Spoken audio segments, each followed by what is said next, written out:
On est impatient, tout le monde, on est impatient ici à avoir le résultat de l'autopsie. On veut savoir, parce que si c'est criminel, on veut avoir le coupable et on va exiger d'avoir le coupable. C'est juste que parfois les gens ont l'impression qu'on a passé à autre chose, mais non, tout le monde veut avoir si c'est criminel, on veut le coupable. Et c'est pour ça que tout le monde attend avec impatience l'autopsie.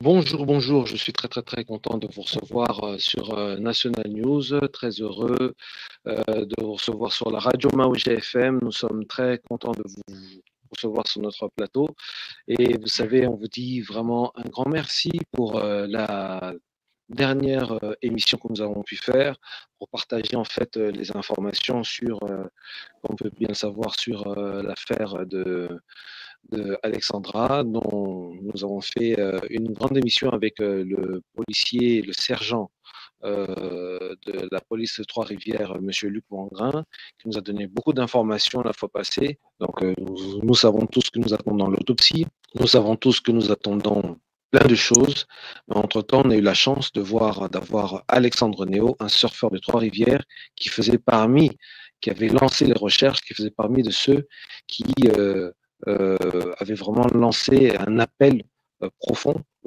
pour dire que voilà, venez, on va mener une recherche pour trouver le corps d'Alexandra. Et il fait parmi de ces gens-là qui ont retrouvé ce corps-là.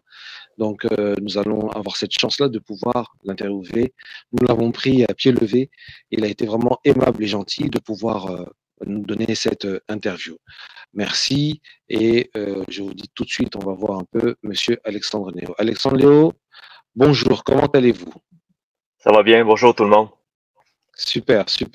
Alors, nous sommes très contents de vous recevoir sur notre plateau.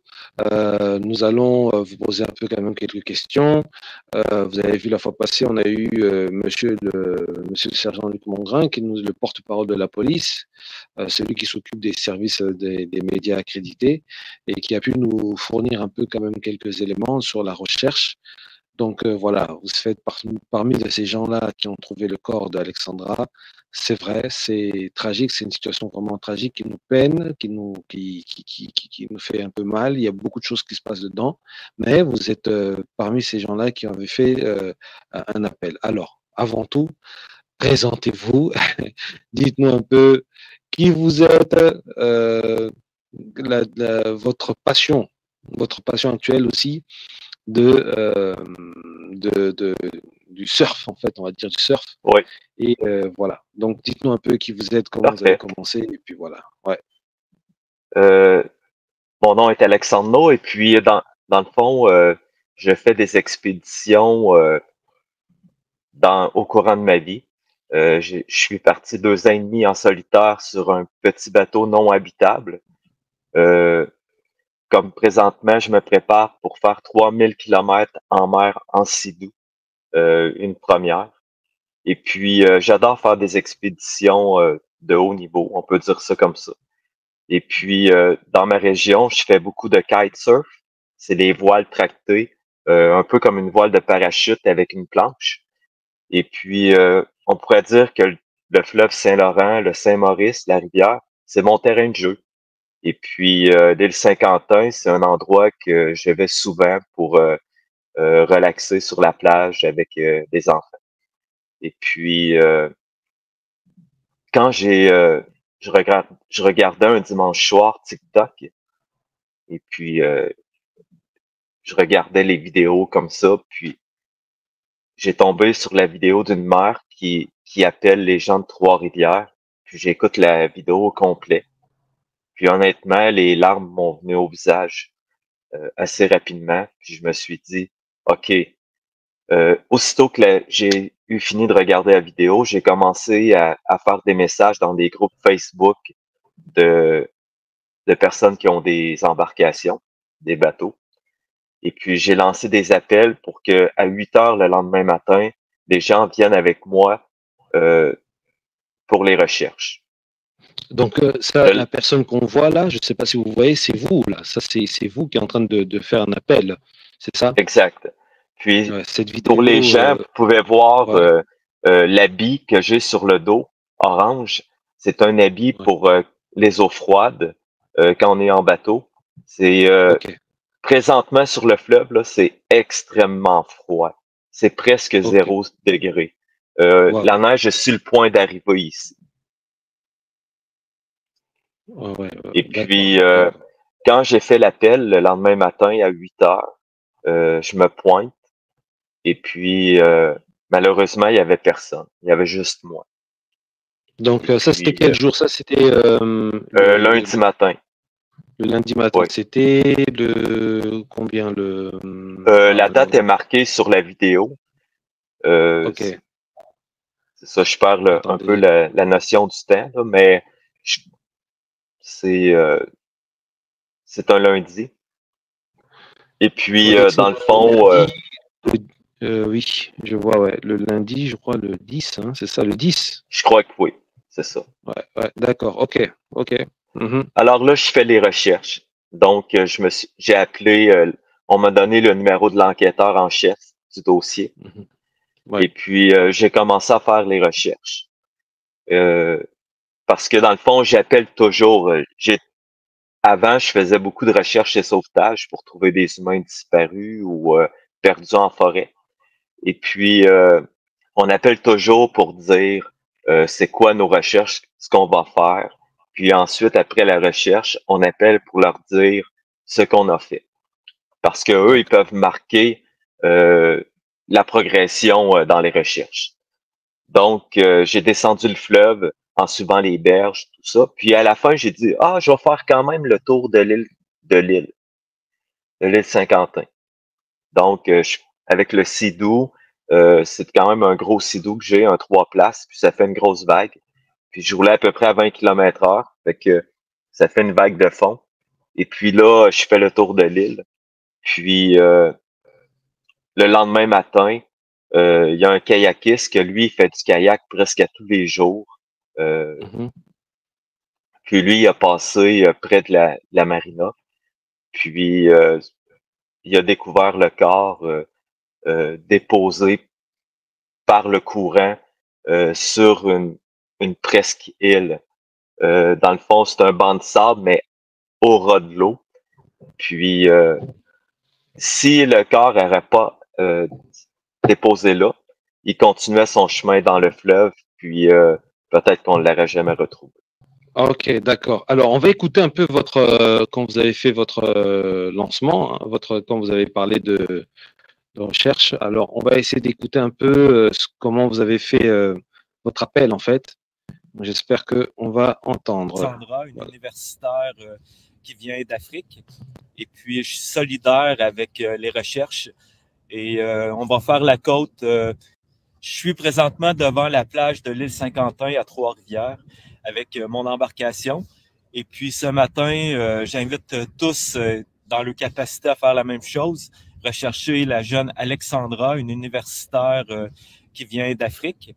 Et puis, je suis solidaire avec les recherches et on va faire la côte jusque dans le bout de Bécancour pour revenir sur la rive sud. Et j'espère que ça va aider. À plus. Je suis présentement devant la plage de l'île Voilà. Saint-Quentin. Alors, on a parlé, on a vraiment essayé de vous montrer un peu cet appel. Alors, vous avez spécifié tout à l'heure que quand vous avez fait cet appel, le premier jour, il n'y avait personne. C'est ça. Exact, Ouais, vous exact. êtes retrouvé Puis, vraiment. mais, mais il y avait des gens, par contre, euh, qui ont cherché sur l'île.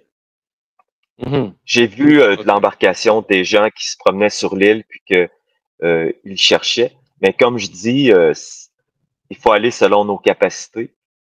Donc, aller sur l'eau, c'était peut-être pas pour tout le monde. Euh, mais sur la terre, il y a quand même des citoyens qui ont cherché. Euh, c'est ça. Puis c'est un peu dommage, mais ce que je trouve dommage, c'est que les policiers ont quand même arrêté les recherches nautiques un peu trop tôt, à mon avis. C'est le seul point parce que pour le reste, au niveau de l'enquête, tout ça, ils sont très professionnels. Ils font étape par étape comme n'importe quel individu qui serait déclaré disparu à Trois-Rivières. Ça, j'en suis convaincu.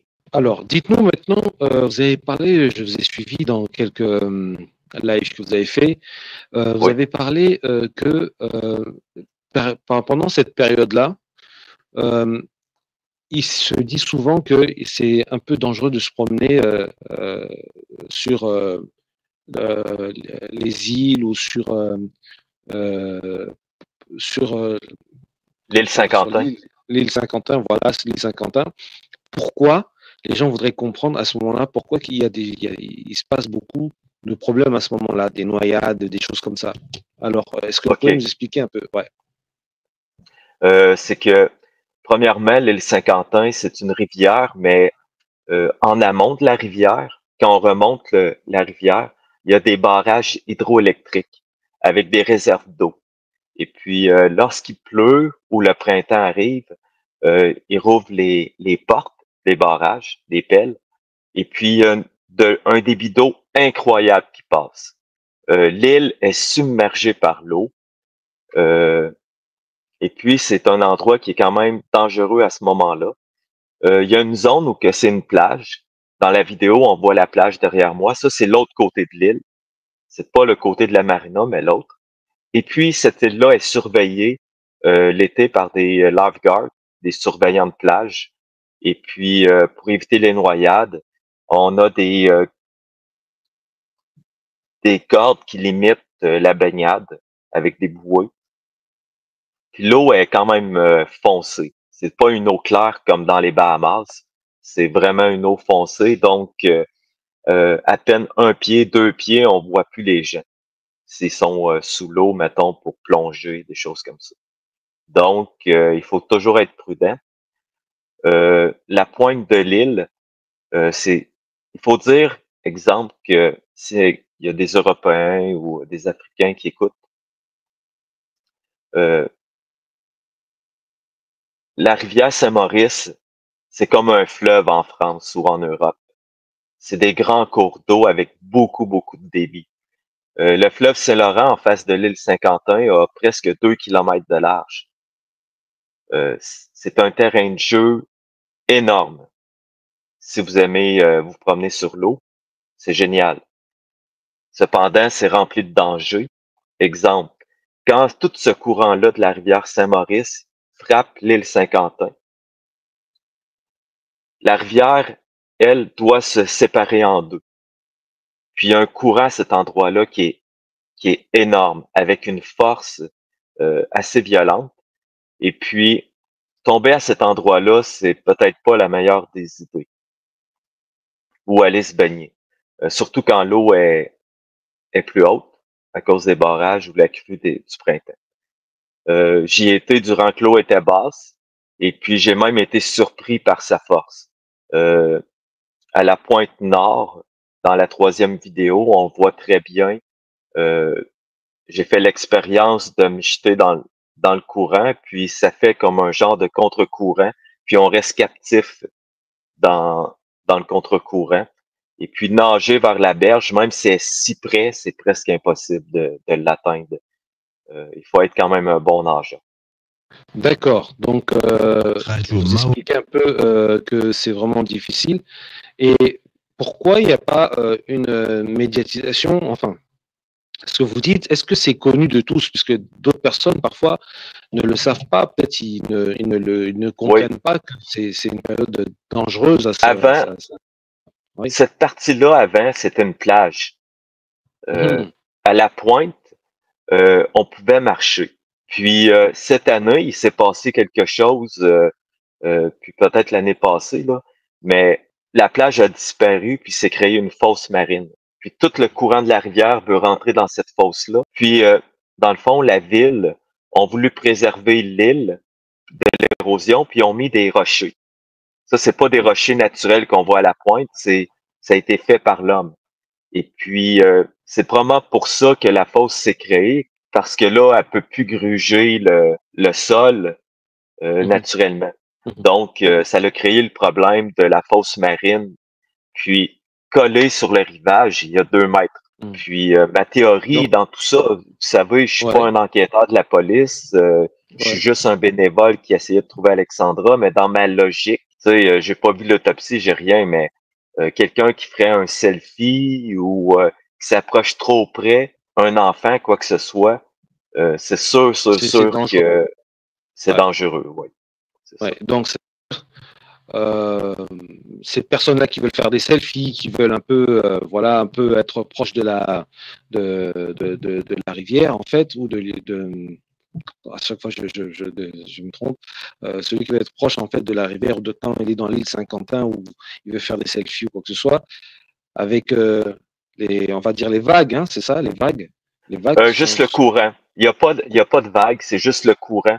Puis Ah, c'est insidieux parce que euh, mhm. l'eau paraît très calme. Ok, L'eau paraît calme, calme, calme, mais ouais, la réalité, c'est que sous cette eau calme, il y a un courant de fond qui est violent. C'est ça. ok, ok. Donc, quand vous dites le courant de fond, c'est quoi? C'est de l'eau ou c'est le vent? C'est l'eau.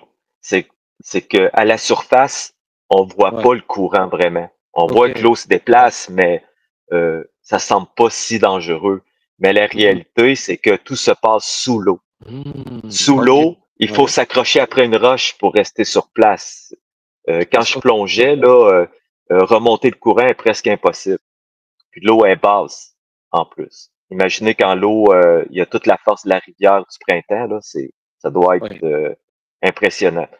Mais Alors, euh, ouais. il n'y a pas il y a pas de mise en garde à cet endroit. Hmm. Il n'y a aucune mise en Alors, garde.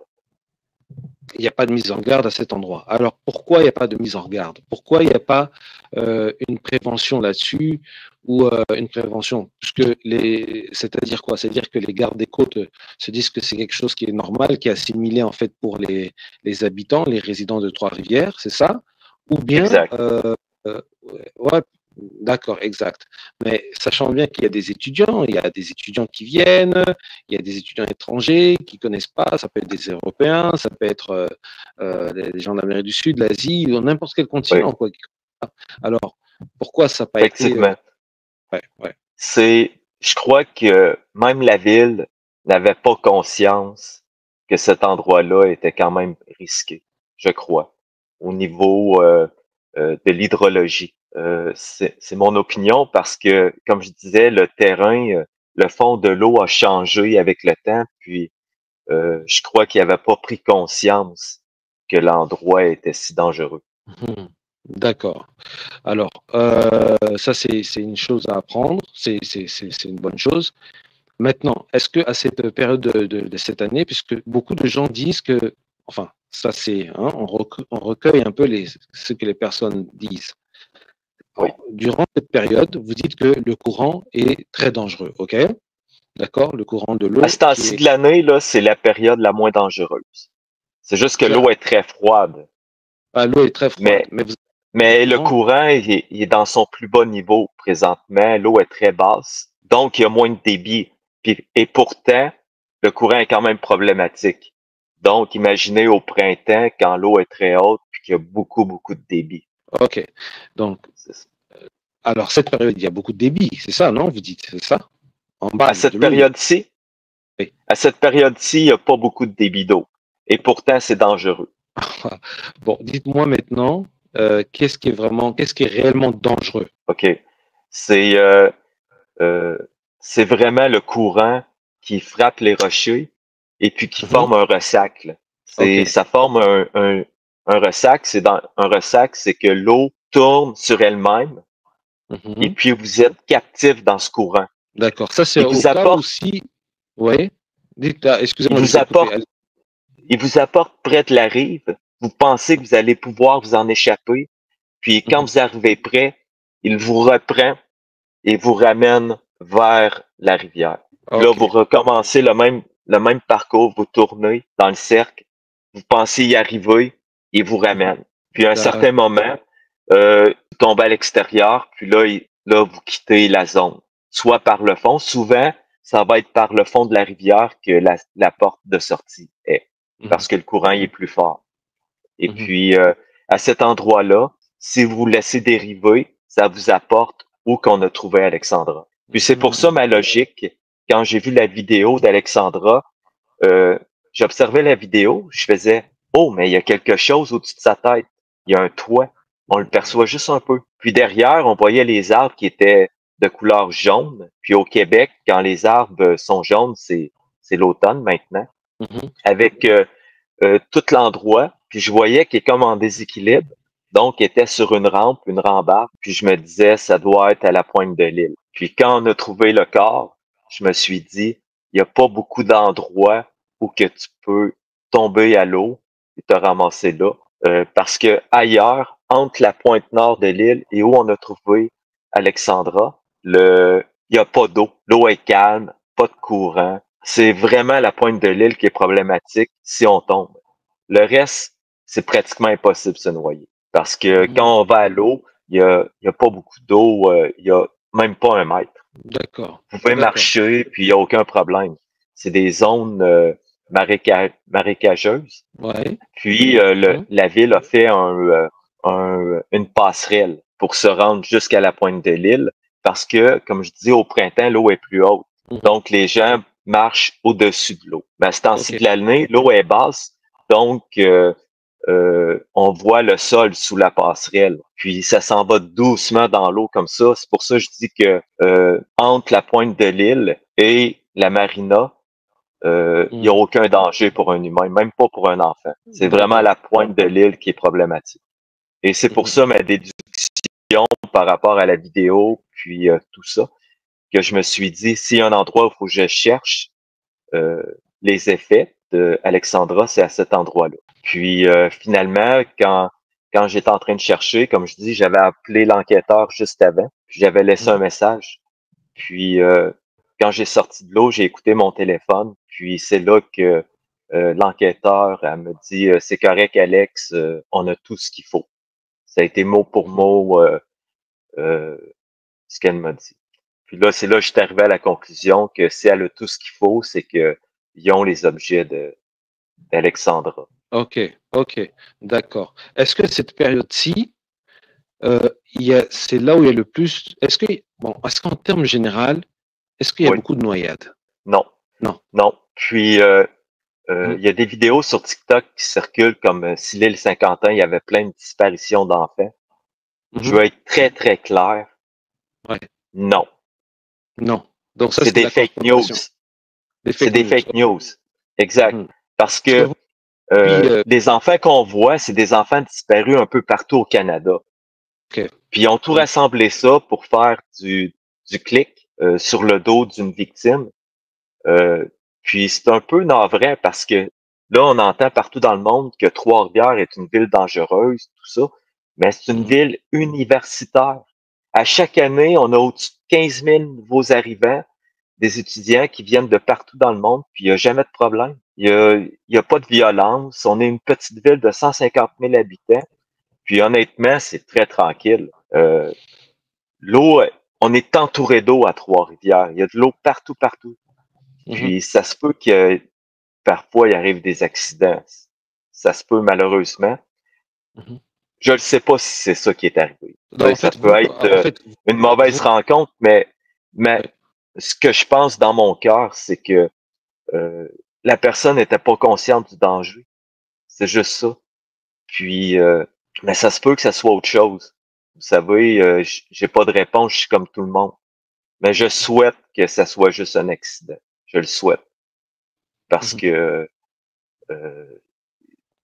Alexandra, là, quand j'ai commencé, je la connaissais pas, Alexandra, puis j'aurais aimé la connaître. Mais quand j'ai entendu l'appel de la mère, puis après ça, je m'étais intéressé à Alexandra, essayer de savoir c'est qui, où elle a été, qu'est-ce qu'elle a fait. La seule chose que j'ai eue dans mon cœur, j'ai 4 enfants, c'est wow, cette femme-là était faite pour avoir un avenir extraordinaire. Était lumineuse, remplie de joie de vivre. Je veux dire, elle aurait changé beaucoup de choses dans notre humanité. Oui, mais vous, en fait, dans cette aux Trois-Rivières, donc quand vous dites ça, c'est puisque vous êtes là depuis Vous avez, depuis quoi, l'âge de 10 ans, vous avez grandi là, en fait, toute votre vie. Je suis né à Trois-Rivières. J'ai toujours resté dans cette ville Ok, depuis ok, ma naissance. d'accord. Puis, ça. Vous êtes depuis que vous êtes né, tout ça, c'est l'une des premières fois que vous voyez ça, en fait. Ou c'est Ben, déjà...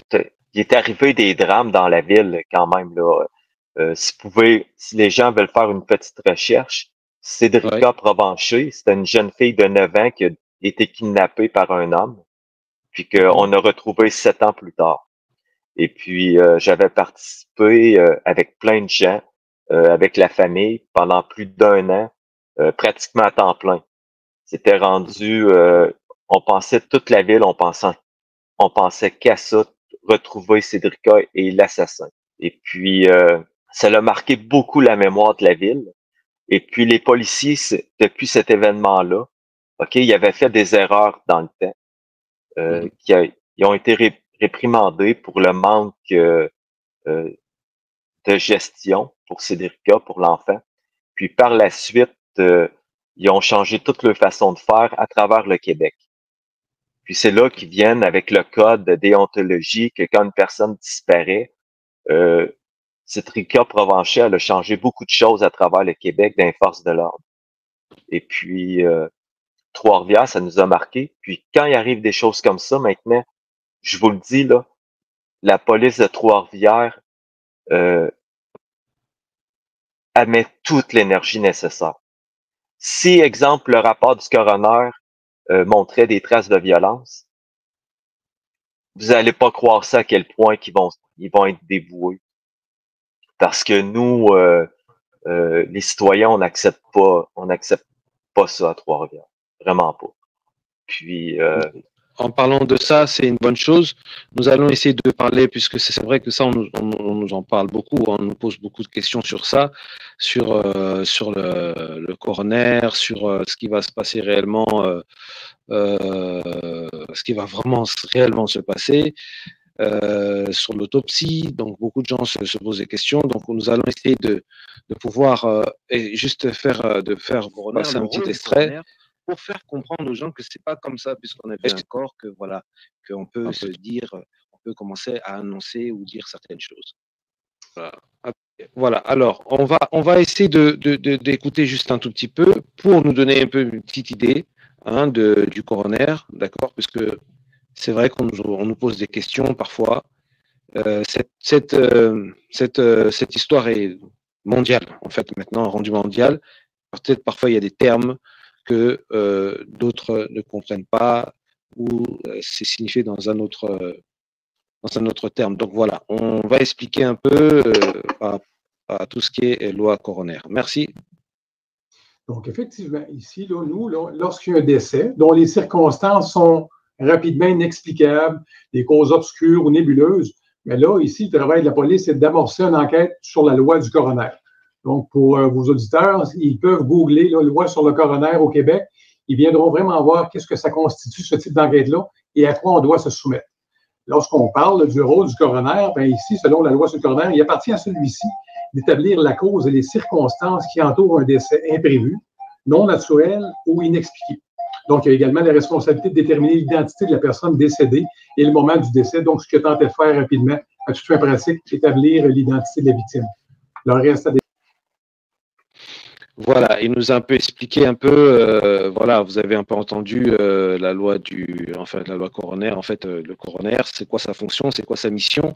Il est là aussi pour authentifier le corps, donc après, il y a tout un travail encore qui s'ensuit, mais en tout cas, l'authentification du corps a bien été bel et bien vu comme que c'était le corps d'Alexandra. Ça, c'est une chose qui est sûre. Alors, oui. pour pousser un peu plus l'interview, je vois que cette bienveillance, en fait, que vous avez au sein de Trois-Rivières, est-ce que vous pensez que vous allez la transmettre aussi à vos futurs enfants? C'est-à-dire, dès qu'il y a quelque chose, vous êtes ensemble, vous faites des recherches ensemble et tout, est-ce que vous allez, vous pensez le faire ou c'est déjà fait? Et qu'est-ce que vous pensez aussi de cette communication qui tourne tout autour de Trois-Rivières, puisque maintenant, Trois-Rivières, parfois, fait un peu peur au commun des mortels. Alors, qu'est-ce que vous en pensez? Premièrement, comme je disais, j'ai 4 enfants. Mon plus jeune a 13 ans. Et puis, mais ils ont été jeunes, plus jeunes que ça, tous, hein, vous savez. Puis, j'ai jamais eu peur que mes enfants se promènent dans la ville. Jamais. Euh, Mhm. Comme je dis, D'accord. c'est une ville tranquille, puis respectueuse. Euh, Mes enfants, je leur enseigne d'aider son prochain. Et puis, voyez-vous, mon fils, euh, il a TikTok lui aussi, puis il a regardé les personnes qui commentaient mon profil de Mhm. la vidéo. Puis, Mhm. il m'a envoyé un petit message. Puis, je l'ai vu dans ses yeux, la fierté que son père euh, cherche une personne. J'ai vu la fierté de tous les commentaires qui m'appuyaient. Euh, Puis ça, honnêtement, ça m'a fait chaud au cœur parce que euh, on veut que nos enfants nous respectent, mais pour les bonnes raisons. On veut que nos enfants nous respectent parce qu'on est des humains qui prennent soin des autres.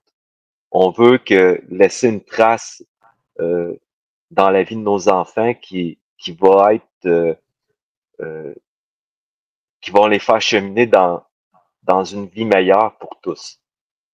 Je vais Mhm. dire ça comme ça. Et puis, à chaque fois que je fais des recherches ou que j'aide mon prochain, euh, je le vois que ça a des conséquences bénéfiques pour mes enfants. OK. Puis, OK. c'est c'est ça le plus important, en fait, que je veux que les gens prennent en compte. Puis, je dirais un conseil pour tous les Africains ou les gens de toute diaspora qui sont au Québec. Mhm. On est un peuple nordique, les Québécois, très OK. nordique. Il fait froid ici, c'est incroyable. Et Mhm. puis, on a tendance à être chez nous, dans notre maison. On, s- la plupart des Africains, quand ils viennent ici, ils disent, il y a personne dans les rues. OK. Les gens, ils finissent de travailler, ils s'en vont chez eux. Mhm. N'ayez pas peur de cogner à votre voisin puis de l'inviter à venir manger. N'ayez Mhm. pas peur de communiquer avec le Québécois. On est Mhm. très accueillant, c'est juste que notre façon de faire est différente. Et puis, honnêtement, euh, tout le monde va être gagnant à, à partager notre façon de vivre. Et puis, je crois que c'est juste parfois, je dirais comme ça, la peur de l'étranger. Mais un coup qu'on se connaît, c'est facile. Et puis, euh, je veux juste dire que le racisme dans ma ville, oui, il y en a qui peuvent l'être, mais c'est très, très peu. Euh, on est une ville universitaire, puis on aime voir les gens arriver de partout dans le monde. On aime les aider, leur montrer comment prendre l'autobus, si c'est la première fois. Euh, on aime les gens. Et puis, je veux que les gens se souviennent que Trois-Rivières, c'est une belle ville. Puis, j'ai vraiment hâte d'avoir la réponse du coroner sur ce qui s'est passé, parce que ça nous fait du tort présentement, parce qu'on n'est pas des gens méchants, mais vraiment pas. Mm. OK, d'accord. Alors ça, c'est bien dit. Maintenant, vous avez vu, vous faites parmi de ces premières personnes qui ont vu le corps d'Alexandra. Est-ce que vous l'avez vu de vos propres yeux? Est-ce que Oh, vous avez vu ces choses-là ou pas? non, j'ai pas vu le corps d'Alexandra. Ouais, Je sais très bien c'est où, mais ouais. moi, le matin, quand ça s'est passé, j'ai fait une vidéo comme quoi j'allais chercher, la deuxième vidéo, comme quoi j'allais chercher euh, dans le coin de la marina et des îles, parce que dans le fond, c'est plein d'îlots. Il y a l'île Saint-Quentin, mais il y a d'autres petites îles aussi. Mhm. Et puis, je me suis dit que j'ai plus de chances de continuer à chercher dans ce coin que de faire le fleuve qui est honnêtement, euh, c'est pratiquement Mhm. impossible à trouver. Puis, euh, quand j'étais prêt à aller à l'eau vers midi, parce que le matin, c'est vraiment froid, Ouais. c'est une de mes employées qui m'a appelé, qui m'a dit, Alexandre, on l'a trouvé. Là, j'ai fait, enfin. Puis, est-ce que vous connaissez la de même, ça personne, en s'est fait? passé. C'est pas on va dire son nom ici, mais est-ce que vous connaissez en fait la personne qui a trouvé son corps? J'ai On jamais parle, parlé au monsieur, on parle mais d'un comme je cas. disais, Ouais. moi, je le voyais souvent le matin faire ses balades en kayak. Et Mhm, puis, on se disait salut de même, mais pas plus. Puis, je l'ai reconnu quand, comme vous, je regardais les nouvelles. mhm. Ok, C'est ça. ok, Puis, d'accord. j'aimerais souligner quelque chose. Il y a eu des prises d'images qui donnaient à confusion. OK? Ok. À la marina de Trois-Rivières, il y a comme une potence. Elle sert à lever les mâts voiliers à la fin de saison ou au printemps à installer les mâts des voiliers. Mhm. Quand l'automne arrive, tout le monde a sorti le bateau présentement, ou pratiquement. Et puis, ils ont fermé le crochet de la potence avec un sac de plastique blanc. Sur les images vidéo, on a l'impression que la police est en train de lever un corps avec ça. Mais c'est aucunement ça. C'est juste que la potence était dans le cadre de l'image et ça donne l'impression. Mais c'est pas comme ça s'est passé. Ils ont pris un bateau et sont venus avec le bateau avec beaucoup de respect pour emmener le corps de Alexandra. Et puis, il n'y a pas d'histoire d'emballage ou rien de ça. D'accord, oui, puisque ça, en tout cas, nous avons eu le sergent, il avait dit que le corps n'a pas été ni emballé, ni n'a pas été découvert non emballé, ni ligoté. Ça, ils l'ont affirmé, eux-mêmes ils l'ont dit pour la population, et voilà. Alors, vous aussi, vous êtes, je pense maintenant, vous aimerez entendre l'autopsie, comprendre un peu le fond de l'histoire. Vous attendez ça aussi à fond. Et je crois que la police aussi a hâte de pouvoir dire ce qui s'est passé. Parce qu'ils ont beaucoup de pression. Ils la sentent. Ils la sentent, la pression dans les médias sociaux. Ils sentent l'eau chaude.